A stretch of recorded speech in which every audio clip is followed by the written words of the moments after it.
Assalamualaikum warahmatullahi wabarakatuh. Bismillahirrahmanirrahim. Ngeten nggih kula niku kula terangno masalah niki diapalno mawon teng ati al-arif billah asir napa? Al-arif billah asir. Orang yang makrifat kepada Allah atau ma'rifatullah itu menjadikan dia ditawan. Ditawan maknanya marbutun napa? Bihubbi. Dia terikat atau terpenjarakan, asir itu terpenjarakan oleh cintanya. Kula akhir-akhir ini sering neliti ya, fungsi maknawi mbek lafzi di semua ayat Quran ya, di semua ayat Quran. Misalnya ngeten. Orang itu misalnya dulu sering maksiat. Kemudian oleh fikih ditata, orang tukang maksiat itu ditawan. Ditawan itu orang Indonesia gitu di penjara. Misalnya maling, bajingan ya. Itu kalau di penjara kan terus gak iso maling meneh. Terus gak iso bajingan meneh wong di penjara, di borgol atau di sel. Kemudian itu nyata tapi fisik, no? Fisik. Dia mungkin tetap bisa ngordinasi anak buahnya lewat penjara kalau dijenguk atau apa, sehingga banyaklah pengejaran narkoba sangko penjara karena yang di penjara hanya fisik. Kemudian ada penjara maknawi ini ruang. Penjara maknawi itu misalnya begini. Ada orang itu sering kecewa dengan istrinya atau dengan anaknya, tapi ya di situ-situ saja. Misalnya dia mbak yang naruhan kata sekolah ya tetap di seputar naruhan saja. Kalau orang berduaan ya di sekitar berduaan saja. Mungkin kalau dia tokoh nasional ya kita kritik Indonesia dari bangsanya pemalas, orangnya agak dinamis kayak Singapura. Dia ya agak kemana-mana tetap di Indonesia. Artinya apa? Ini peringatan gikulah jenengan. Mahabbah maknawiyah ini yang penting ditanamkan ulama. Kalau orang mencintai Allah dan Rasul, mencintai Quran, mencintai santri, mencintai kebenaran, meskipun dia agak dipenjara secara fisik, pasti dia ini akan terpenjara secara maknawi, pasti tidak kemana-mana. Pasti apa? Tidak kemana-mana. Jadi misalnya gue senang bojomu, ya tetap di seputar-seputar situ. Soal larang beling ben wayo nomor loro, pokoknya gak jauh-jauh di situ. Dan ini penting kalau pengen ngembang noteng jenengan. Jadi yang diwajibkan oleh ulama adalah kita mencintai Allah dan Rasul. Karena kalau cinta itu pasti di seputar kolongan situ, tidak kemana-mana. Ya, kalau kita mencintai Allah, mencintai hukumnya Allah, pasti di kolom itu, tidak kemana-mana. Meskipun kita tidak dipenjara secara fisik, tapi akan dipenjara secara maknawi. Akan dipenjara secara apa? Maknawi. Maknawi itu tadi, fisiknya kita bebas, tapi agak kemana-mana karena diikat oleh mahabbatullah wa mahabbatullah Rasul. Itu disebut nama al-arif billah nama asirun, dia marbutun dan cancang dihubbihi klan seneng ning napa Allah. Nah, cara kula ya. Sebanyak mungkin umat Islam itu punya seperti itu dalam banyak hal. Sehingga kita itu tidak perlu lagi penjara fisik. Ya saya ulang lagi, kita tidak perlu lagi penjara napa fisik. Penjara fisik itu repot. Selain tidak efektif juga ya juga tadi ya apa ya cara berko penjara ya potensinya ya kembali lagi. Tapi kalau orang itu hatinya bisa dipenjara oleh mahabbatullah wa rasuli itu luar biasa. Lalu disebut walladzina amanu asyaddu hubbal lillah. Lalu kalau sering sinau banget. Buat mau sering sinau banget. Itu di situ ada keterangan begini. Ini cerita wong wedi ambek bapake misalnya, iku yo rawani marek. Seneng banget, iku yo rawani marek. Itu ada, ini cerita orang normal kan, orang normal itu serahkan itu. Misalnya gini, kamu wedi ambek ibumu yo rawani marek, seneng banget yo rawani. Itu yang dilakukan Sayyidina Ali ketika ditanya, kenapa saya tidak melihat engkau makan bersama ibu kamu? Kata Sayyidina Ali, takut saya kalau ibu saya misalnya enggak ibu ayam goreng sudah punya rencana itu. Kedisian tak jupuk aku. Ya, nek weteng-weteng elek kan lah mangan bareng ibu kan. Nah artinya apa? Ya seneng ya marai rawani awor karena takut misalnya itu kan. Kenapa kamu tidak pernah makan bersama ibu kamu? Jawab Sayyidina Ali, takut saya. Ibu saya di hidangan itu seneng misalnya dalam konteks Indonesia seneng apa? Ayam goreng juga serobot. Wes, belum putus asa. Akhirnya milih tempe, lo tekan tempe, bu, serobot bisa. Sehingga masyhur tuh makalah Indonesia itu tidak pernah makan bersama. Sama, mungkin orang tertentu yang mencintai gurunya itu tidak berani bareng karena takut ganggu, takut macam-macam. Saat pemandangan macam-macam.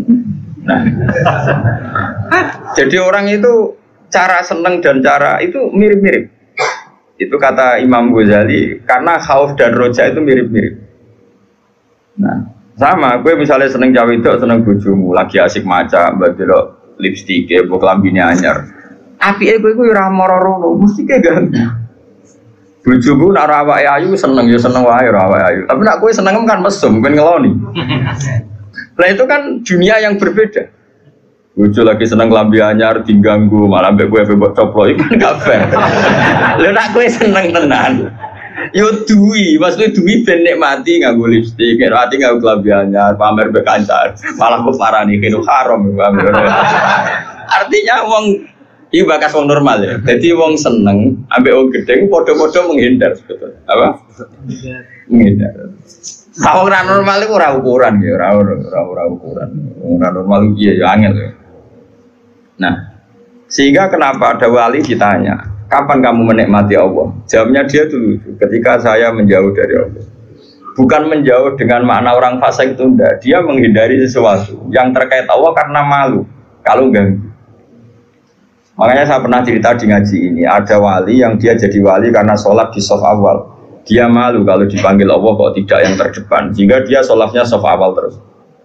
Ketika dia merasa wali paling elit karena yang amal seperti itu, ternyata diberitahu sama Allah kalau wali yang kelasnya dia itu yang sholat di pagar masjid, bahkan di luarnya. Ketika yang di situ, kenapa kamu wali juga udah sholat di belakang? Jawabnya, aku iku isin. Terus aku akeh awak ora bener kok ngarep sawangane kok paling bener.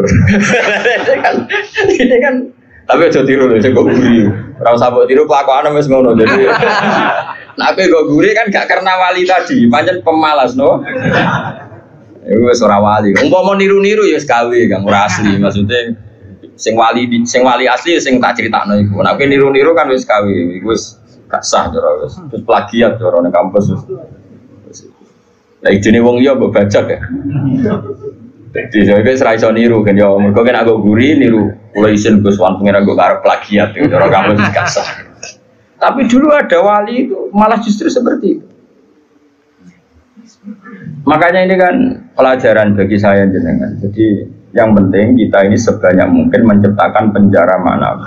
Kalau itu sukses itu umat Islam luar biasa. Wanu ngerasa, no, makanya saya ulang lagi saya itu berhubung yang sekolah kurikulum sudah banyak, yang bikin yayasan formal sudah banyak, yang ingin alim, ingin doktor tafsir fikih banyak, yang ingin punya gelar dalam disiplin ilmu tertentu banyak. Saya itu ingin ada yang selalu tetap seperti saya.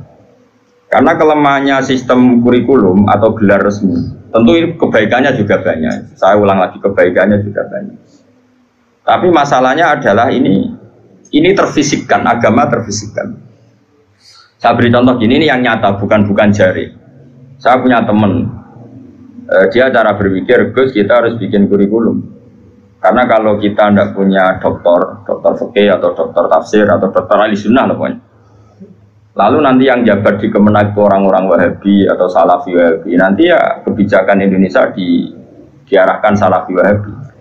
Jadi lama-lama kayak Wali Songo itu tidak dikatakan pusat sejarah, tapi pusat kemusyrikan.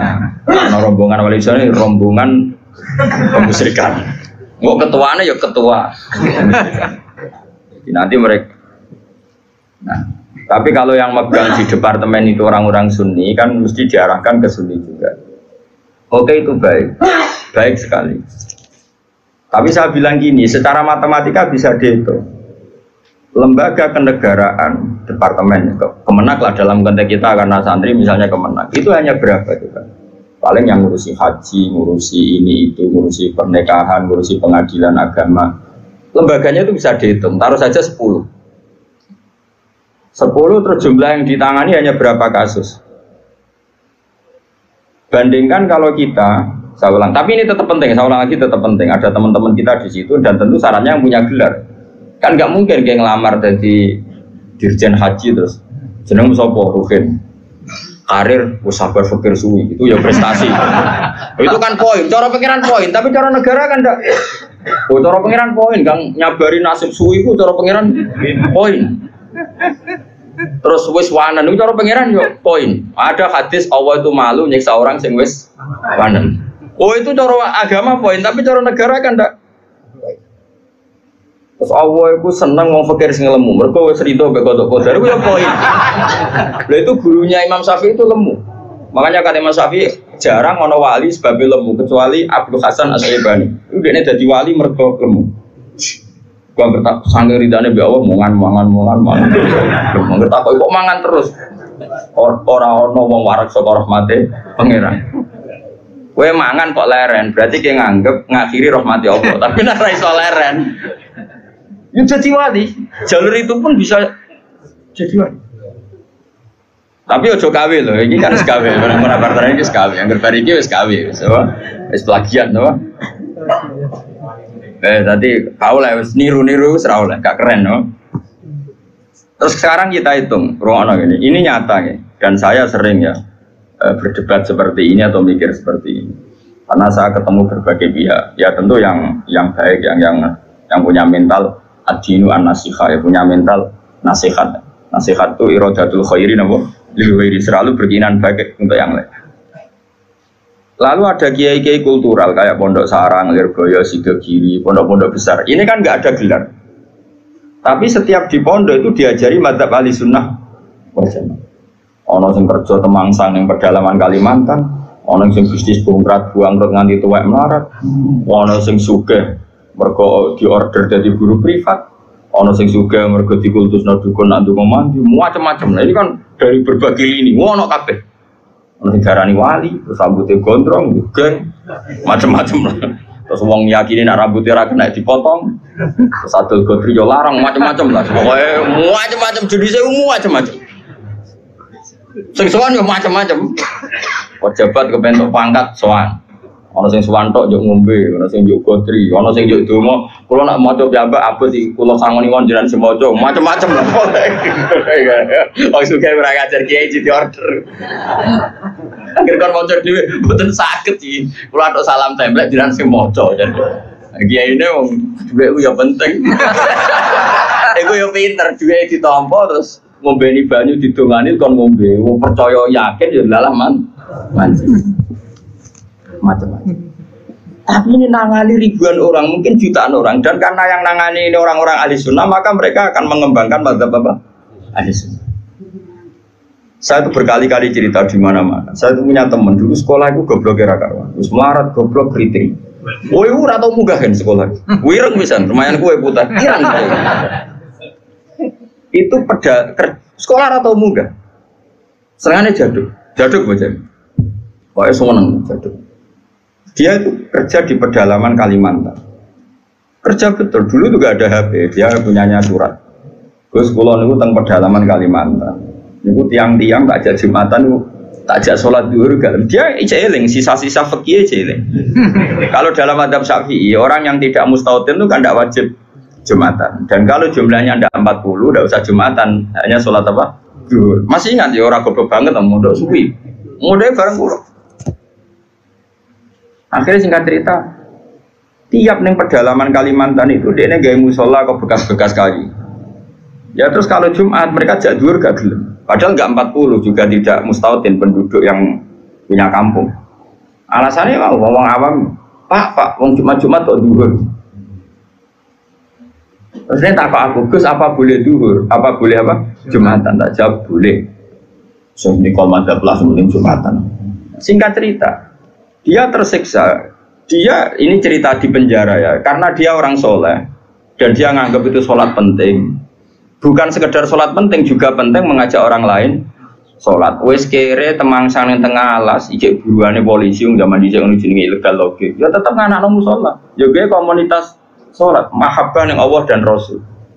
Tapi kalau kita membiasakan anak, jom gue sekolah IAIN, jom gue sekolah Aliyah.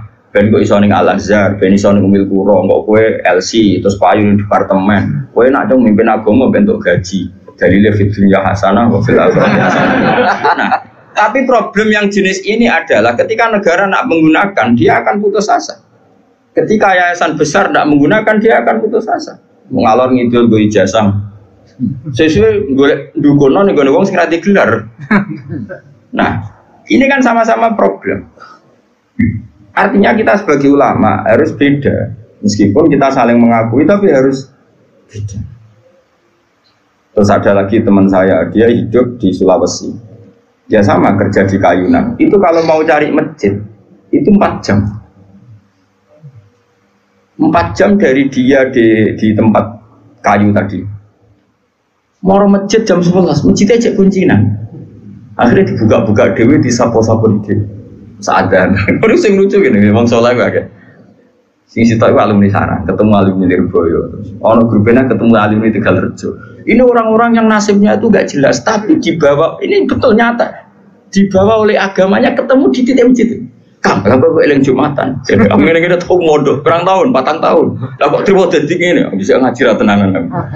Macam-macam lah. Akhirnya di masjid itu ketemu sekian alumni pondok besar. Cocokan nasib, cocokan ibadah, cocokan macam-macam. Jajal sampean. Saya itu pernah ke PJTKI.